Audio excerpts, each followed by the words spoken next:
히브리서 9번째 시간입니다. 오늘 말씀은 히브리서 8장 1절부터 13절 말씀입니다.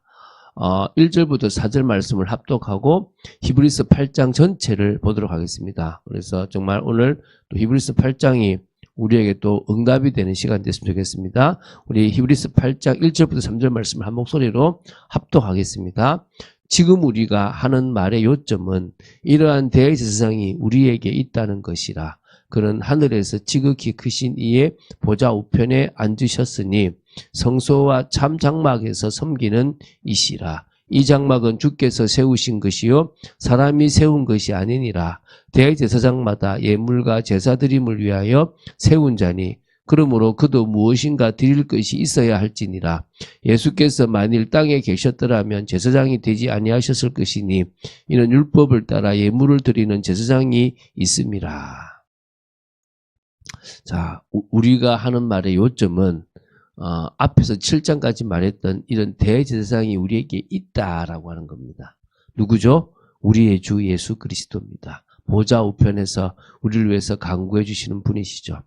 자, 히브리서는요, 예수 그리스도를 믿었으나 다시 유대교로 돌아가려고 하는 유혹에 직면한 히브리 성도들에게 핍박과 유혹에도 불구하고 그리스도께 대한 신앙을 굳게 지키기를 권면하는 그런 목적으로 기록된 중요한 서신입니다. 그리스도의 우월성, 그리스도는 너희들이 존중하고 대단하게 생각하는 천사, 모세, 또 레위 제사장, 또 동물의 희생 제사, 이 모든 것보다 더 우월하다. 너희들이 그걸 귀하게 봤냐? 그것은 그림자고 예표다. 진짜는 예수 그리스도다. 그 그리스도를 생각하고 인내하고 믿음을 지키라. 이게 이제 히브리서가 말하는 겁니다. 자, 이러한 맥락에서요, 히브리서 8장 1절부터 10장 18절까지를 지금 이제 이어서 볼 건데요. 구약과 신약을 연결하고 완성시킨 예수 그리스도께서 각종 구약적 요소들에 대해서 비교해 볼 때 우월하시다라고 하는 거예요. 그래서 이 이제 히브리서 1장부터 10장 18절까지에 나오는 그리스도의 우월성에서의 그 부분에서 이제 마지막 이제 종결 부분이라고 보시면 됩니다. 그래서 히브리서 전반부에는 아까 말씀드렸지만은 그리스도는 천사보다도 모세보다도 레위 제사장보다도 동물 희생 제사의 여러 방법보다도 우월하다는 것을 비교했습니다. 그다음에 이제 오늘부터 보게 될 게 이제 이 동물 희생 제사와 비교했을 때의 우월하다. 새 언약하에서 그리스도의 속죄 사역은 우월하고 탁월하다, 완전하다라는 부분들을 강조합니다. 그래서 레위 제사장들의 사역에 대한 그리스도의 속죄 사역의 우월성을요. 좀 세 가지 차원에서 좀 비교 제시하고 있습니다. 첫 번째가 뭐냐면 옛 언약과 새 언약의 비교로서 히브리서 이 8장에서 지금 이게 지금 다뤄지고 있다는 거고요. 두 번째는 지상 성소와 하늘 성소의 비교입니다. 그러니까 이제 9장 1절부터 12절에서 주로 이제 다루는 부분인데요. 레위 제사장들이 섬기던 지상 성소와 그 예법을 그리스도께서 대제사장으로 섬기시는 하늘 성소는 좀 다르다 이겁니다. 세 번째, 속죄 제물의 효력도 이제 9장 13절부터 10장 18절인데 그것도 이 땅에서는 잘 계속 드려야 되는 반복적 드려야 되지만 예수님은 한 번 드림으로 끝났다. 당신의 피를 드림으로 끝난 거다. 이제 이런 겁니다. 그래서 오늘 이제 히브리서 8장 1절부터 13절인데요. 옛 언약과 새 언약을 비교하는 겁니다.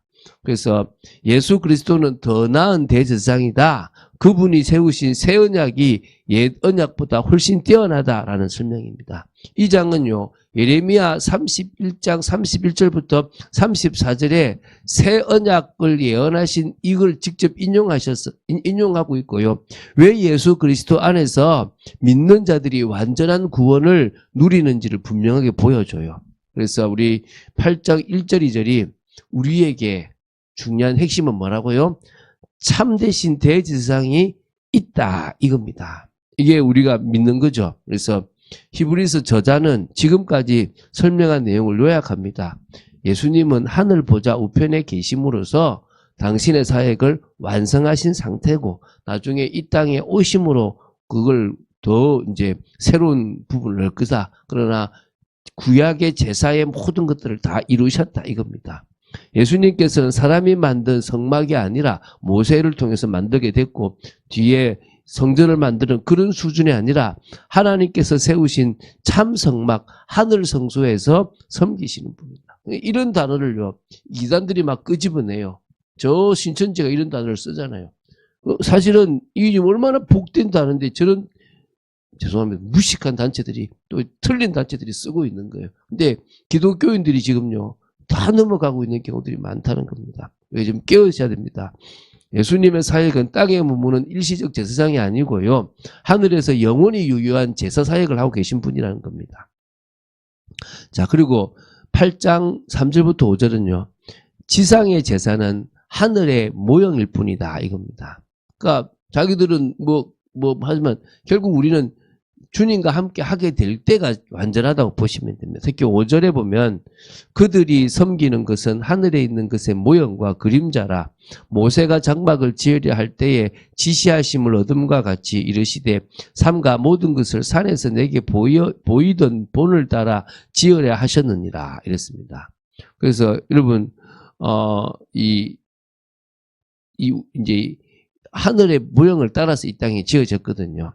자, 8장 3절에 보면요. 대제사장마다 예물과 제사드림을 위하여 세운 자니 그러므로 그도 무엇인가 드릴 것이 있어야 할지니라. 예수께서 만일 땅에 계셨더라면 제사장이 되지 아니하셨을 것이니 이는 율법을 따라 예물을 드리는 제사장이 있기 때문이다. 이 말이거든요. 구약 제사장들은요. 이 예물과 다시 말하면 이 제사를 드리는 그 규례에 따라서 제사했습니다. 그러나 성막은요 하늘의 실체를 비춘 그림자일 뿐입니다. 다시 말하면 저 하나님의 그 보좌의 청사진을 가지고 단지 그냥 모형으로서 그림자로서 복사본으로 만들었습니다. 그러면은 이 땅의 성막의 그림자가 아니라 이제 우리가 저 하늘 성소의 실체를 나중에 보게 될 겁니다. 누구를 통해서요? 그리스도를 통해서. 그래서 예수님이 더 나은 언약의 중보자가 된다는 게 6절이에요. 그러나 이제 그는 더 아름다운 직분을 얻으셨으니 그는 더 좋은 약속으로 세우신 더 좋은 언약의 중보자니라. 이 말은 효력이 더 크고 영원하고 인간의 죄와 실패를 극복할 수 있는 인간이 어떤 모습이든 바꿔버릴 수 있는 성령의 역사로 그 죄성까지 바꾸실 수 있는 분이 그리스도입니다. 믿습니까? 새 언약의 중심은 은혜와 성령의 내주하심입니다. 그 성령의 내주가 우리를 바꿉니다. 여러분, 성령의 내주하심이 진정으로 있다 바뀌어지는 거예요. 어떻게 바뀌어집니까? 하나님이 원하시는 은혜 사람으로 바뀌어져 가는 거예요. 자, 이제 7절부터 9절인데요. 옛 언약의 문제는 율법이 아니라 사실 사람이었다는 부분들이 좀 돼야 돼요. 자, 7절부터 볼게요. 저 첫 언약이 무음하였더라면 둘째 것을 요구할 일이 없었으리와. 그러니까 첫째 게 완전하다면 왜 둘째를 요구하겠냐? 첫째가 안 된다는 거죠. 그들의 잘못을 지적하여 말씀하시되 주께서 이르시되 볼지어다 날이 이르리니 내가 이스라엘 집과 유다 집과 더불어 새 언약을 맺으리라. 또 주께서 이르시기를 이 언약은 내가 그들의 열조의 손을 잡고 애굽 땅에서 인도하여 내던 날에 그들과 맺은 언약과 같지 아니하도다. 그들은 내 언약 안에 머물러 있지 아니하므로 내가 그들을 돌보지 아니하였노라. 그들이 하나님의 그 언약 안에 머물러 있지 않았다는 거예요. 그래서 옛 언약은 하나님이 잘못 주신 것이 아니라 인간이 지킬 능력이 없었기 때문에 완전하지 않았다는 것입니다. 그래서 하나님은 내가 그들의 남편이었으나 그들이 내 언약을 지키지 않았다라고 할 정도가 된 거예요. 그래서 율법은 하나님의 뜻을 보여주지만 사람의 죄성 때문에 사실 지킬 수 없습니다. 결국 정죄로 이어질 수밖에 없는 거죠. 그래서 하나님께서 이제 새 언약의 약속을 예레미야 31장 31절부터 34절에 주셨는데 그것을 지금 8장 10절부터 12절에 인용하고 있는 겁니다. 또 주께서 이르시되 그날 후에 내가 이스라엘 집과 맺을 언약은 이것이니 내 법을 그들의 생각에 두고 그들의 마음에 이것을 기록하리라. 나는 그들에게 하나님이 되고 그들은 내게 백성이 되리라. 또 각각 자기 나라 사람과 각각 자기 형제를 가르쳐 이르기를 주를 알라 하지 아니할 것은 그들이 작은 자로부터 큰 자까지 다 나를 알미라. 내가 그들의 불의를 긍휼히 여기고 그들의 죄를 다시 기억하지 아니하리라 하셨느니라. 마치 우리가 어제 웨스트민스터 신앙고백서 지금 19장 후반부를 할 때도 요 성경 구절을 봤죠, 그죠? 예레미야 31장도 봤고 그걸 인용한 히브리서 8장도 봤습니다. 자, 새 언약의 핵심 약속은 4가지입니다. 자, 새 언약의 약속은 마음의 율법을 기록하신다. 돌판이 아니라 성령으로 마음에 새긴다 이 말이에요. 하나님과 직접적인 관계를 맺게 하는 겁니다.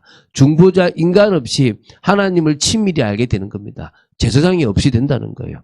보편적 하나님의 지식이 되어진다는 거예요.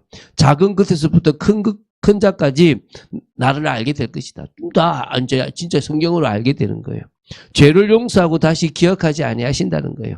완전한 속죄, 더 이상 정죄가 없다는 겁니다. 새 언약은 외부 규율이 아니라 마음의 변화입니다. 외적인 변화가 아니라 속에서부터 변화합니다. 하나님은 죄를 기억하지 아니하시는 완전한 용서를 언약하신 겁니다. 그래서요 13절에 옛 언약은 낡아지고 사라진다 이거예요. 읽어볼게요. 새 언약이라 말씀하셨음에 첫 것은 낡아지게 하신 것이니 낡아지고 쇠하는 것은 없어져 가는 것이니라.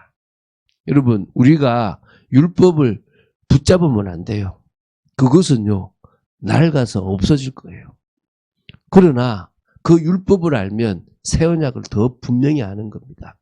그리스도 아니면 안 된다라는 것을 율법을 통해서 죄를 미워하게 되고 그리스도의 필요성을 알게 되면 이제 우리는 새 언약으로 돌아가는 겁니다. 예수 그리스도 안에서 은혜와 믿음으로 변화되는 겁니다. 성령의 역사로 달라지는 겁니다. 대제사장이신 예수께서 하늘 성소에서 영원히 사역하고 계십니다. 옛 언약은 한계를 가졌습니다. 사람의 죄 때문에 완전할 수가 없습니다. 그래서 새 언약이 나왔고 그 새 언약의 능력은 성령이 마음을 변화시키고 하나님과 직접 교제할 수 있게 하시는 겁니다. 그래서 그 결과 하나님은 우리의 죄를 끝내시고 다시 기억하지 아니하실 분이 된다는 겁니다. 믿습니까? 내 법을 그들의 생각에 두고 그들의 마음에 이것을 기록하리라. 히브리서 8장 10절의 말씀을 기억하시고 심령의 변화, 진정한 변화가 일어나야 될 줄로 믿습니다. 하나님은 그런 분입니다. 하나님은 왜 경외해야 되느냐? 복음으로 말미암아 율법을 지키지 않아도 멋대로 살아야 되는 게 아니라 여전히 그 율법이 유효하지만 그 율법을 지키지 못했던 인간의 한계를 완전히 넘어버릴 수 있는 하나님이심을 고백하고 그분의 사랑을 진정으로 사랑한다라고 고백하는 저와 여러분이 되어야 될 줄로 믿습니다. 그런 축복을 누리는 여러분 되시기를 주 예수 그리스도 이름으로 축원드립니다. 주는 그리스도시요 살아계신 하나님의 아들이심을 고백합니다. 히브리서를 봐나가며 더더욱 구약을 넘어선 신약의 완전함을 보게 됩니다. 천사보다도 모세보다도 대제사장보다도 높은 멜기세덱의 반차를 따른 그분이 이 세상에서 드렸던 제물과 비교할 수 없는 완전한 제물을 드려주신 것에 감사를 드리고 새 언약을 주심에 감사를 드립니다. 오늘 그분을 더 사실적으로 믿는 믿음 속에서 하나님을 만나고 마음의 참 변화가 일어나는 것을 경험하는 성령의 역사 속으로 들어가는 저희들 되기를 간절히 소원합니다. 주 예수 그리스도 이름으로 기도드립니다. 아멘.